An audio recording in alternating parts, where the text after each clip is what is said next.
সম্মানিত হাজিরিন, আমি আপনাদের সামনে পবিত্র কোরআনের সূরা বাকারা 129 নম্বর আয়াতটি পড়েছি। কোরআনুল কারীমে আল্লাহ তাআলা আমাদের প্রিয় রাসূলের বিষয়ে আলোচনা করেছেন। রাসূলুল্লাহ সাল্লাল্লাহু আলাইহি ওয়াসাল্লামের জীবনে অনেক আছে, অনেকভাবেই লেখা হয়েছে। মা আয়েশা রাদিয়াল্লাহু তাআলা আনহাকে জিজ্ঞাসা করা হলো, কাইফা কানা খুলুক রাসূলিল্লাহ, আল্লাহর রাসূলের চরিত্র কেমন ছিল? সাহাবায়ে কেরাম এসে জিজ্ঞাসা করলেন। মা আয়েশা কি বললেন? কেউ বলতে পারবে না? তোমরা কি কোরআন পড়েনি? মাশাআল্লাহ, অনেক মুফাসসির আছে, শুকরিয়া, জাযাকুমুল্লাহ। মা আয়েশা বললেন, তোমরা কি কোরআন পড়োনি? কানা খুলুকুহু আল কোরআন, রাসূলের চরিত্র তো গোটা কোরআন। সুবহানাল্লাহ। তাহলে কোরআন থেকেই রাসূলকে জানা সহজ এবং অথেন্টিক সোর্স। সেই জন্য আমি কোরআনের আয়াতটি নিয়েছি। আর হযরত ইব্রাহিম আলাইহিস সালাম আল্লাহর কাছে যে দোয়াগুলি করেছেন, আল্লাহ সবগুলি দোয়া কবুল করেছেন। সুবহানাল্লাহ।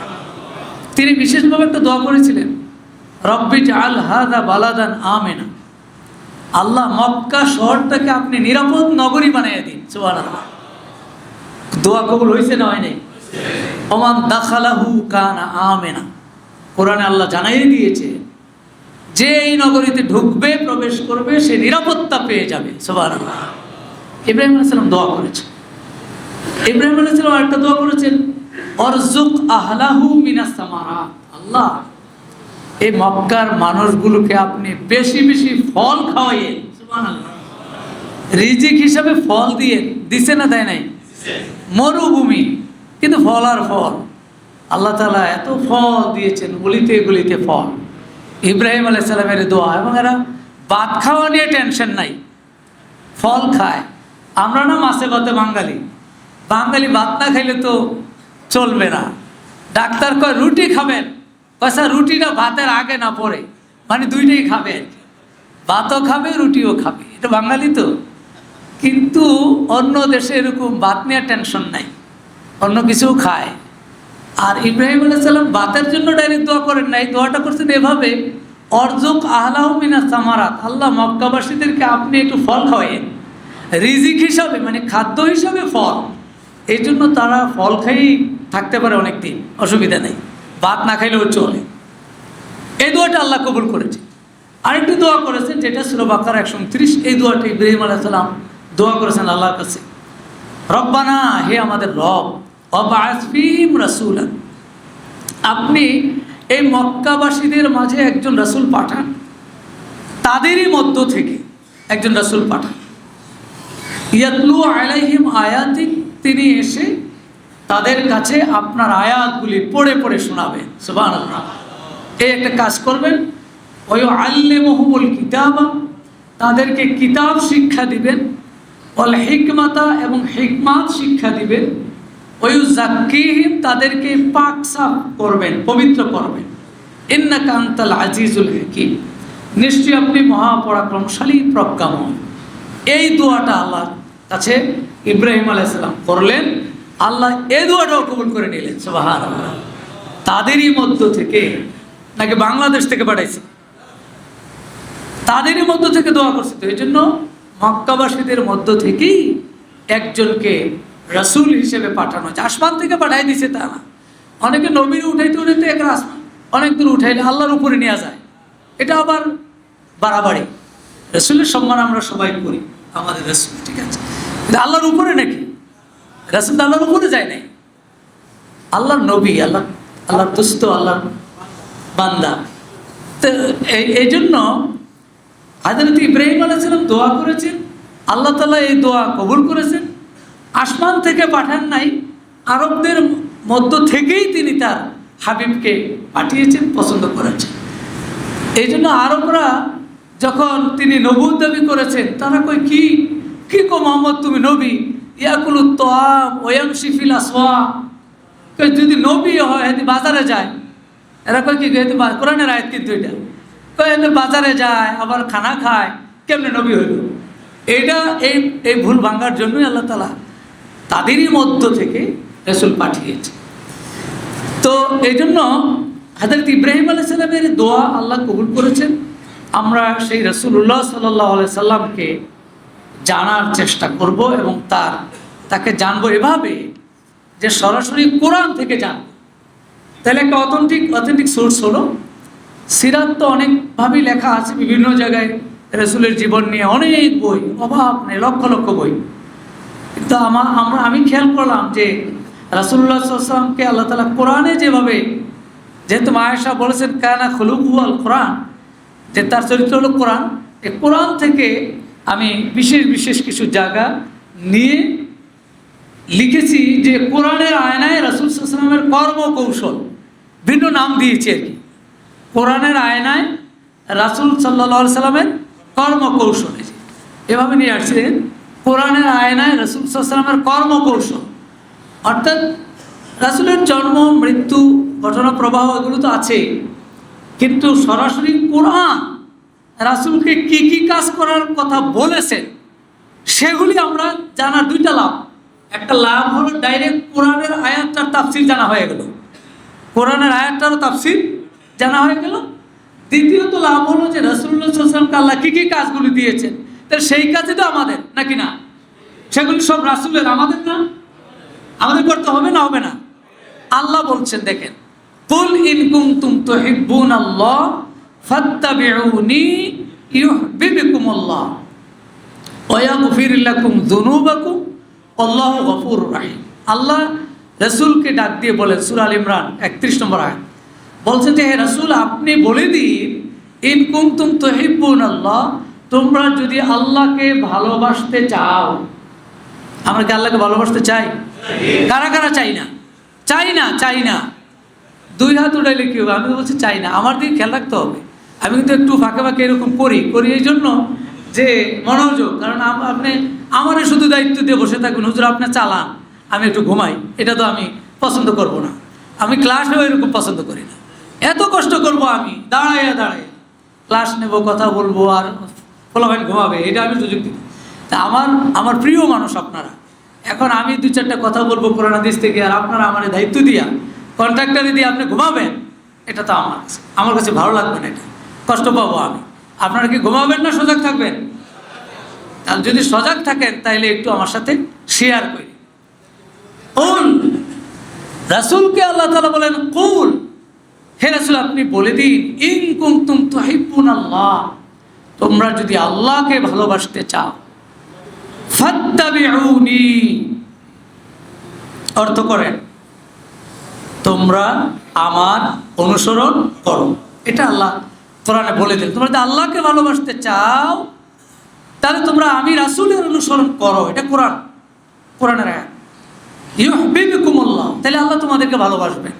ওয়া ইয়াগফির লাকুম যুনুবাকুম, ভালোবাসার বড় পরিণাম বা পরিণতি বা সবচেয়ে বড় ফল হলো ওয়া ইয়াগফির লাকুম যুনুবাকুম, তোমাদের যত গুনাহ আছে সব মাফ করে দিবেন। একজনকে আপনি বেশি ভালোবাসেন, তাহলে তার দুষ্ত্রুটি আর চোখে আসবে? সাধারণত বেশি ভালোবাসতে ফেললে আর তেমন কোনো দুষ করলেও এটা চোখে আসে না। আর যারে ভালোবাসেন না, ভালো করলেও এটারও আপনার কাছে দোষ মনে হয়, আর এটা ঠিক হয় না। আর যারে ভালোবাসেন এর কোনো দোষই নাই, সব ভালো। এই জন্য আয়াতটার ভিতরে আল্লাহর ভালোবাসা পাওয়ার পাশাপাশি আল্লাহ এই শব্দটাও যোগ করে দিলেন, ওয়া ইয়াগফির লাকুম যুনুবাকুম, তোমাদের গুনাহগুলিও মাফ করে দিবেন আল্লাহ তাআলা। কেন? তোমরা যে রাসূলকে অনুসরণ করেছো। সেজন্য রাসূলুল্লাহ সাল্লাল্লাহু আলাইহি সাল্লামের এই অনুসরণটা আমাদের এই আয়াতের আলোকে, অর্থাৎ কোরআনের আলোকে যদি আমরা করতে পারি, তাহলে আমাদের কোরআনও জানা হলো, রাসূলকে মানা হলো, আমরা সফল হতে পারবো। আল্লাহ তাআলা তৌফিক দান করুন বলে আমিন। এখানে আল্লাহ বললেন যে রাসূল এসে 4টা কাজ করবে, মৌলিক কাজ 4টা। একটা কাজ হলো ইয়াতলু আলাইহিম আয়াতি, তিনি জাতির কাছে এসে কোরআন তিলাওয়াত করবে। তাহলে একটা কাজ কি? রাসূলের কোরআন তেলাওয়াত। তাহলে এই কাজটা রাসূলের কাজ শুধু হবে না, আমাদের কাজ হবে। যেহেতু আমরা রাসূলের অনুসরণ করবো, আল্লাহর ভালোবাসা পাবো, আল্লাহর পক্ষ থেকে গুনাহ মাফ পাবো, আর গুনাহ মাফ পাইলেই তো আমরা জান্নাতে যাব। সেই জন্য রাসূলুল্লাহ সাল্লাল্লাহু আলাইহি ওয়াসাল্লামের প্রথম কাজ কোরআন তেলাওয়াত, আমাদেরও প্রথম কাজ কি? কোরআন তেলাওয়াত। এখন এই কোরআন তিলাওয়াত রাসূলুল্লাহ সাল্লাল্লাহু আলাইহি ওয়াসাল্লাম সবার কাছে পড়ে শুনিয়েছেন। তিলাওয়াত হলো অধ্যয়ন করা, পাঠ করা। এখানে আল্লাহ তিলাওয়াত শব্দ ব্যবহার করেছেন। তিলাওয়াত মানে অধ্যয়ন করা, পাঠ করা, পড়া। কোরআনকে তিলাওয়াত করতে হবে কিভাবে? যেভাবে আল্লাহ কোরআন নাজিল করেছেন। সুবহানাল্লাহ বলেন। আল্লাযীনা আতাইনাহুমুল কিতাবা ইয়াতলুনাহু হাক্কা তিলাওয়াতি। সূরা বাকারা 121 নম্বর আয়াতে আল্লাহ বলছেন যে আমি যাদেরকে কিতাব দিয়েছি তারা ওই কিতাবটা তিলাওয়াত করে তেলাওয়াতের হক আদায় করে। সুবহানাল্লাহ বলেন। তাহলে তিলাওয়াতের হক আছে না নাই? কি হক? কে বলবে? হ্যাঁ, তাসবিহ। এই তো আলহামদুলিল্লাহ, অনেকেই জানেন। হযরত আব্দুল্লাহ ইবনে মাসউদ রাদিয়াল্লাহু তাআলা আনহু একটা ব্যাখ্যা দিয়েছেন তিলাওয়াতের হক বলতে। তিনি একটা ব্যাখ্যা দিয়েছেন, এটা তাফসিরে কুরতুবিতে আছে। আব্দুল্লাহ ইবনে মাসউদ বলে তিলাওয়াতের হক আদায় করে তিলাওয়াত করা মানে হলো ইয়াকরাউনাহু কামা উনজিলা। তারা কোরআনটা এমনভাবে তিলাওয়াত করে যেভাবে লাউহে মাহফুজ থেকে নাজিল করা হয়েছে। সুবহানাল্লাহ। আর ওয়ালা ইউহাররিফুনাহু, তারা একটা অক্ষরকে আরেকটা অক্ষরের জায়গায় রদ বদল করে না, পরিবর্তন করে না। ধরেন আসলো আলহামদুলিল্লাহি রাব্বিল আলামিন, আসলো লাউহে মাহফুজ থেকে আসলো আলহামদু। আর আমি যদি হা না পড়ে আমি যদি পড়ি আলহামদু, তাহলে তাহরিফুল হরফ, অক্ষর চেঞ্জ হয়ে গেল, অক্ষরটা চেঞ্জ হয়ে গেল। তাহলে আর হক আদায় করে হলো, তেলাওয়াত হবে, হক আদায় করে হলো না। আল্লাহ তো বলছেন হক আদায় করে পড়তে হবে। রাসূলুল্লাহ হক আদায় করে তিলাওয়াত করেছে। হযরতে আনাস রাদিয়াল্লাহু তাআলা আনহুকে জিজ্ঞাসা করা হলো কাইফা কানাত কিরাআতুন নবী সাল্লাল্লাহু আলাইহি ওয়াসাল্লাম। আনাস, তুমি তো রাসূলের সাথে সবসময় থাকো, কোরআন নাজিল হয়, তুমি দেখো যে কোরআন নাজিল হচ্ছে, তুমি বলো তো দেখি রাসূল কিভাবে কোরআন পড়তেন? হযরত আনাস জবাব দিলেন কানাত কিরাআতুহু মাদ্দান মাদ্দান। বুখারীতে হাদিসটি আছে, কানাত কিরাআতুহু মাদ্দান মাদ্দান, যে রাসূলের পড়াটা ছিল, তিলাওয়াতটা ছিল মদ মদ। মদ মদ মানে হলো কি? টেনে টেনে। মদ মদ নাম শুনেন নাই? তাসবিদের মধ্যে যে মদ আছে, গুন্না মদ, তাসবিদের কথা আছে, টানিয়া পড়া। এই টেনে টেনে পড়তেন রাসূল, যখন পড়তেন টেনে টেনে পড়তেন। তাহলে আপনি টানেনও না, উচ্চারণও ঠিক নেই, তাহলে তিলাওয়াত রাসূলের মতো হলো না, হক আদায় করে হলো না। এই জন্যই আল্লাহ তাআলা বলেছেন তারা তিলাওয়াত করে, তেলাওয়াতের হক আদায় করে। আর তেলাওয়াতের হক মানে হলো যেভাবে কোরআনটা নাজিল হয়েছে ঠিক সেভাবেই পড়ে। ওয়ালা ইউহাররিফুনাহু, একটুও রদ বদল করে না। ওয়া ইউহিল্লুনা হালালাহু ওয়া ইউহাররিমুনা হারামাহু, তারা এই কিতাবটার ভিতরে যা আছে হালাল সেটাকে হালাল জানে, যা আছে হারাম সেটাকে হারাম জানে। এভাবে জেনে এভাবে শুদ্ধ হয়ে তিলাওয়াত করে, এটাই হলো কোরআন হক আদায় করে তিলাওয়াত। রাসূলুল্লাহ সাল্লাল্লাহু আলাইহি সাল্লাম এভাবে হক আদায় করে তিলাওয়াত করেছেন। বলেন সুবহানাল্লাহ। তাইলে রাসূলের 1 নম্বর কাজ, আমাদের কয় নম্বর কাজ? পারবো সবাই ইনশাআল্লাহ বলি? আল্লাহ তৌফিক দান করুক বলি আমিন। রাসূলুল্লাহ সাল্লাল্লাহু আলাইহি সাল্লাম কোরআনের তিলাওয়াতের পাশাপাশি আল্লাহ আরেকটা দায়িত্ব দিয়েছেন তাকে, ইয়াতলু আলাইহিম আয়াতি ওয়া ইউআল্লিমুহুমুল কিতাব। আর তিনি তাদেরকে কিতাবের তালিম দিবেন। কারণ রাসূলুল্লাহ সাল্লাল্লাহু আলাইহি সাল্লাম নিজে কিতাব তো শিখলেন, কোরআন তেলাওয়াত শিখলেন। এখন তেলাওয়াত যিনি শিখলেন, তিনি নিজে শিখলেন, শিখে শুধু তিনি বসে থাকেননি। রাসূলুল্লাহ সাল্লাল্লাহু আলাইহি সাল্লামের সিস্টেম ছিল তিনি কোরআন শরীফ শিখেন এবং শিখান। এই জন্যই তিনি বলছেন বুখারীতে হাদিসটা, খায়রুকুম মান তাআল্লামাল কুরআনা ওয়া আল্লামাহু। যদি ওয়া আল্লামু না বলতেন তাহলে তো বেঁচে গেলাম, আমরা বেঁচে গেছিলাম। যে সেই উত্তম যে কোরআন শিখে, এতটুকু বলেন নাই রাসূল, বলে পরামর্শ কি বলছেন? ওয়া আল্লামাহু, তাহলে অন্যকেও শিখায়, সেই উত্তম। শুধু নিজে ভালো বিরাট বড় কারি সাহেব, কিন্তু কারোর কোনোদিন শিখায় না। আর যাও একটু শিখায় তাও টাকা ছাড়া শিখায় না, আছে না নাই? টাকা দিয়ে শেখায়। আচ্ছা, এটা মাসালা আরেকটা, গেলাম না। কিন্তু রাসূলুল্লাহ সাল্লাল্লাহু আলাইহি ওয়াসাল্লাম তিনি কোরআনের তিলাওয়াত যেমন নিজে শিখেছেন এবং তিনি তার সাহাবায়ে কেরামকেও শিখিয়েছেন, আর কোরআন তালিমও তিনি দিয়েছেন। তাহলে আগের অংশে গেল তিলাওয়াত, আর পরের অংশটার মধ্যে আবার তালিম, ইউআল্লিমুহুমুল কিতাব। একটু পার্থক্য আছে, নাহলে তো দুইটা শব্দ বলতেন না। একবার বললেন তেলাওয়াত আর একবার বললেন তালিম। তেলাওয়াত তো অধ্যয়ন, তাফসীরে এসেছে তেলাওয়াত হলো অধ্যয়ন, বুঝুক অথবা না বুঝুক সবটাকেই তিলাওয়াত বলা হয়। আর অর্থ সব বুঝে বুঝে পড়া, এটা হলো তালিম। রাসূলুল্লাহ সাল্লাল্লাহু আলাইহি সাল্লাম তিলাওয়াতের কাজটাও করেছেন, তালিমের কাজও করেছেন। আল্লাহ এই জন্য দুইটা দায়িত্বই ওনাকে দিয়েছেন, তালিমের কাজও করেছেন। ওয়া ইউআল্লিমুহুমুল কিতাব, তিনি তাদেরকে কিতাব শিক্ষা দিবেন। এই কিতাব মানে কি? এখানে এই কিতাব বলতে অনেক সময় আমরা দেখি না কিতাবই তালিম হবে, বলে না এরকম, বিভিন্ন মসজিদে ঘোষণা দেয় না, শোনেন না আপনারা নাকি? কিতাবই তালিম হবে। কিতাবি তালিম এটা, এখানে তো কিতাব, আবার ওখানে কিতাবি তালিম হবে, পার্থক্য আছে। রাসূল আল্লাহ তাআলা যে এখানে যে কিতাবের কথা বলছেন সেই কিতাবটা হলো মহাগ্রন্থ আল কোরআন, এটারই হবে তালিম। সবার আগে তালিম হবে কোনটা? কোরআনের তালিম। আগে কোরআনের তালিম দেন, এরপর অন্যান্য কিতাবের তালিম দেবেন। কোরআনের তালিম হলো সবার আগে। রাসূলুল্লাহ সাল্লাল্লাহু আলাইহি ওয়াসাল্লাম এই কোরআনের তালিম দিয়েছেন। কিতাব বলতে কোরআন। আল্লাহ তাআলা এই কিতাবের পরিচয় এখানে তো এই আয়াতে কিতাব বলছেন, আরেকটি আয়াতে আরও পরিষ্কার করেছেন। সূরা জুমারের 23 নম্বর আয়াতে, সূরা জুমার, কোন সূরা বললাম? জস্কর জুমাকার মা র আছে, আবার জুমা মনে করেন জুমার। সূরা জুমারের 23 নম্বর আয়াতে আল্লাহ কিতাবের একটা সুন্দর পরিচয় দিয়েছে।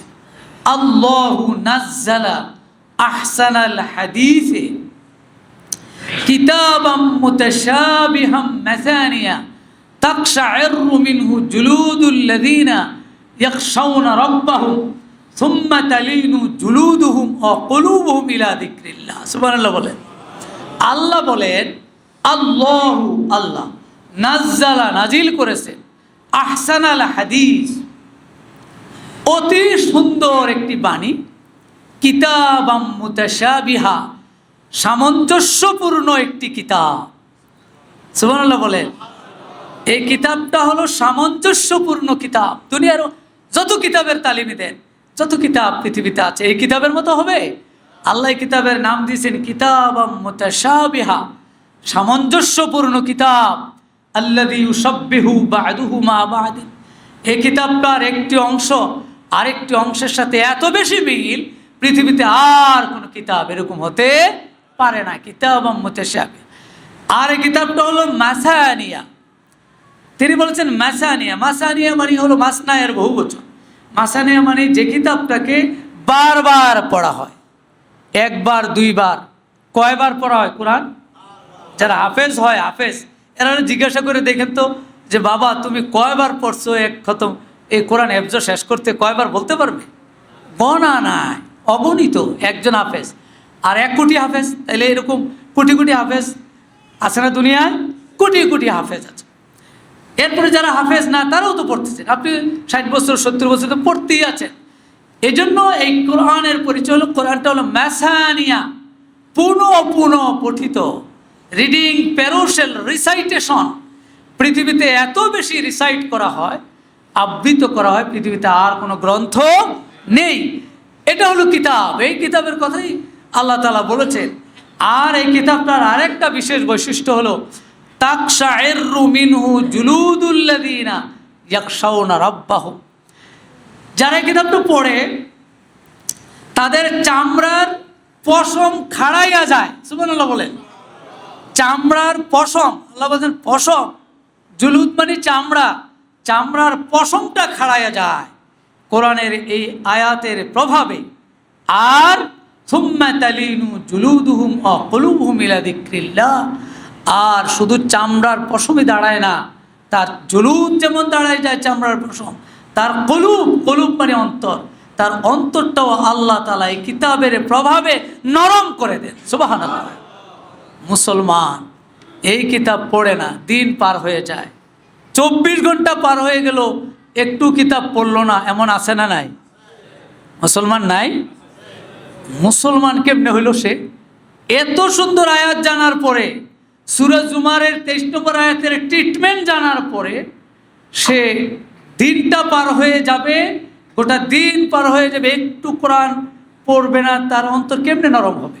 আল্লাহ বলছেন এটা তো তোমার ট্রিটমেন্ট, কোটি কোটি টাকার ট্রিটমেন্ট, তোমার অন্তরকে নরম বানাইয়া দেবে, আলোকিত বানাইয়া দিবে। রাসূলুল্লাহ সাল্লাল্লাহু আলাইহি সাল্লাম কোরআনের তিলাওয়াত এবং কোরআনের তালিম দুইটাই তিনি আল্লাহর নির্দেশ পালন করার জন্য তিনি বিশেষ বিশেষ কিছু কর্মসূচি হাতে নিলেন। এই জন্য আমি এটাকে বইকেতেও লিখেছি রাসূল সাল্লামের কর্মকৌশল, অর্থাৎ কোরআনের আলোকে রাসূল সাল্লামের কর্মকৌশল। আল্লাহ যদি কাজ দিলেন তিলাওয়াত, কাজ দিলেন তালিমুল কিতাব, রসুল কী কী প্ল্যান নিলেন, কী কী কৌশল নিলেন, সেগুলি একটু সামান্য একটু আলোচনা করি। যেমন রাসূলুল্লাহ সাল্লাল্লাহু আলাইহি সাল্লাম প্রথমত তিনি নিলেন কোরআন শিক্ষার প্রাণকেন্দ্র দারুল আরকাম। সুবহানাল্লাহ বলে। সাফা পাহাড়ের পাশে একটা বাড়ি ছিল, আরকাম ইবনে আব্দুল আরকাম। এই আরকামের বাড়িটা ছিল সাফা পাহাড়ের পাশে। এটা কোথায়? যাত্রাবাড়ি না গুলিস্তান? অনেকে গুলিস্তান করে বসে কিনা ভয় আছে আমার। ঘুমায় যারা এরকম, হুজুর এটা গুলিস্তান আছে। এই আরকাম এর বাড়ি সাফা পাহাড়, মক্কা মুকাররমার পাশে। রাসূলুল্লাহ সাল্লাল্লাহু আলাইহি সাল্লাম ওখানে গিয়ে বসতেন, সাহাবা কেরাম যেতেন, সেখানে গিয়ে হাদিস শরীফে আছে ইয়াজতামিউ হুয়া ওয়া আসহাবুহু ইনদাল আরকাম ইবনে আবিল আরকাম। রাসূলুল্লাহ সাল্লাল্লাহু আলাইহি সাল্লাম নিজে এবং তার সঙ্গী সাথীরা আরকামের বাড়িতে গিয়ে বসতেন। ওয়া ইয়াকরাউহুমুল কুরআন, তিনি তাদেরকে কোরআন পড়াতেন। সুবহানাল্লাহ বলেন। ওয়া ইউআল্লিমুহুম ফীহি, এবং কোরআনের তালিম দিতেন। সুবহানাল্লাহ। আল্লাহ যে দায়িত্ব দিয়ে দিছে, রাসূল কি দায়িত্ব পেয়ে বসে আছেন? বসে থাকেন নাই, তিনি শুরু করে ফেলেছেন।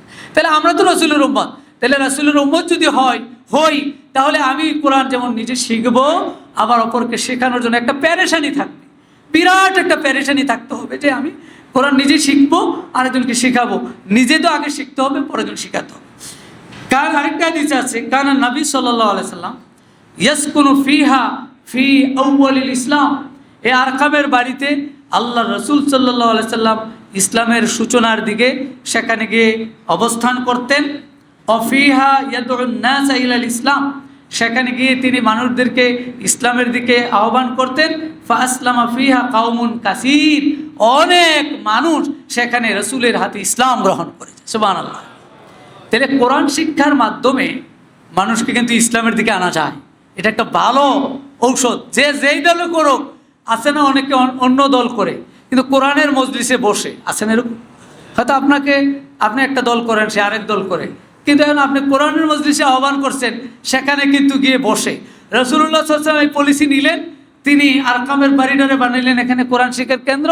সেখানে সবারে ডাকতেন, ডেকে কোরআন বুঝাতেন, পড়াতেন। এর মধ্যেই বহু মানুষ রাসূলের হাতে হাত রেখে ইসলাম গ্রহণ করে ফেলেছে। সুবহানাল্লাহ।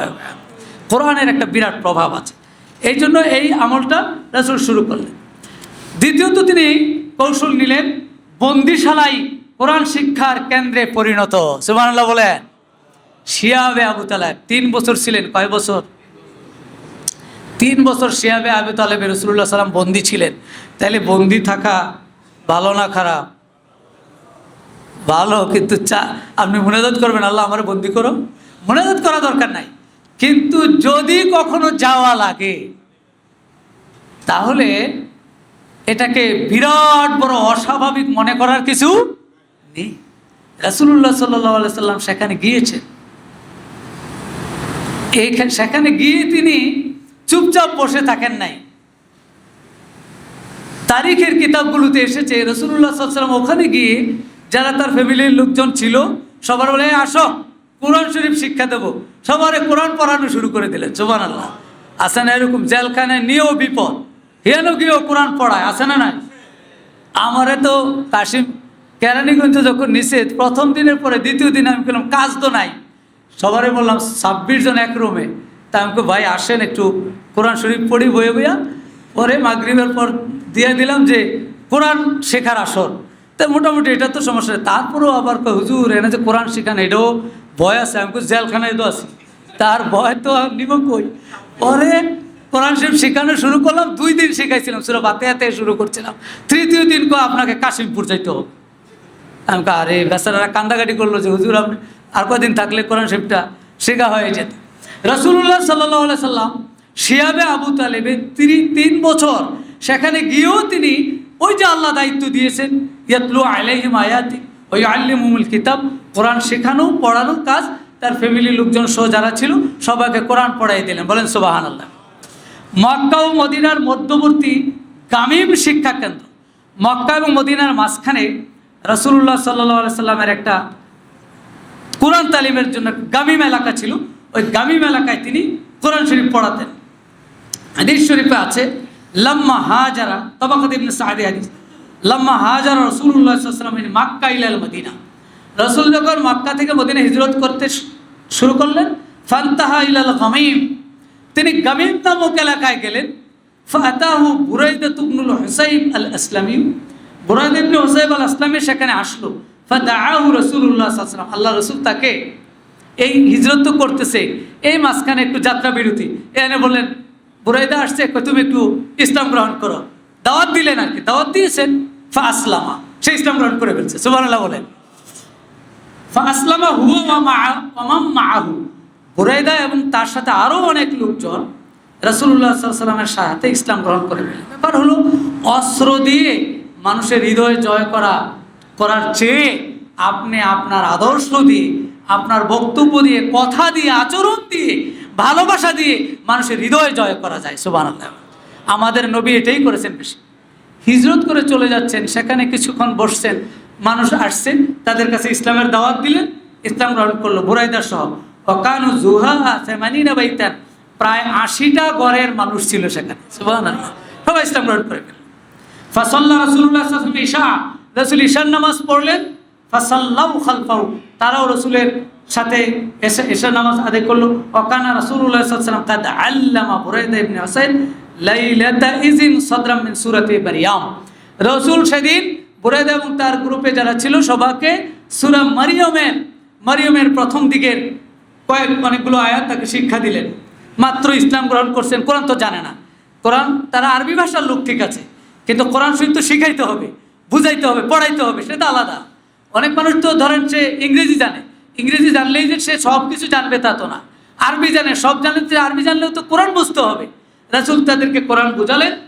ওয়াকাদামা বুরাইদা ইবনুল হুসাইব বা'দান মাদাদ বাদরান ওয়া উহুদ আলা রাসূলিল্লাহ সাল্লাল্লাহু আলাইহি ওয়াসাল্লাম বিল মাদিনা, বদর এবং উহুদের পরে বুরাইদা রাসূলুল্লাহ সাল্লাল্লাহু আলাইহি ওয়াসাল্লামের কাছে মদিনায় আসলেন। ফাতাআল্লামা বাকিয়াতাহা, পরে বুরাইদা ওই যে সূরা মারইয়ামের কিছু অংশ শিখছিল, বাকি অংশ রাসূলের কাছে এসে শিক্ষা গ্রহণ করলেন। সুবহানাল্লাহ। ওয়া আকামা মা রাসূলিল্লাহ ফাকানা মিন মুসাকিনিল মদিনা, এরপর সে মদিনায় বসবাস শুরু করে দিলেন। সম্মানিত হাজরিন, রাসূলুল্লাহ সাল্লাল্লাহু আলাইহি সাল্লাম এই দায়িত্ব আল্লাহর পক্ষ থেকে পেয়ে কোরআনের তেলাওয়াত এবং কোরআনের তালিম, এই কাজ নিয়ে ময়দানে ঝাঁপিয়ে পড়লেন। তার প্রতিটা মুহূর্তই তিনি কোরআনের খেদমতে দিয়েছেন। সুতরাং আমরা যারা রাসূলের উম্মত, রাসূলের উত্তরসূরি, রাসূলের অনুসারী, আল্লাহর ভালোবাসা পেতে চাই, জান্নাতে যেতে চাই, আল্লাহর পক্ষ থেকে ক্ষমা পেতে চাই, নিজেরা আগে কোরআনুল কারীমের তিলাওয়াত শিখতে হবে, এরপরে কোরআনুল কারীম অন্যদেরকে পড়াতে হবে, শেখাতে হবে।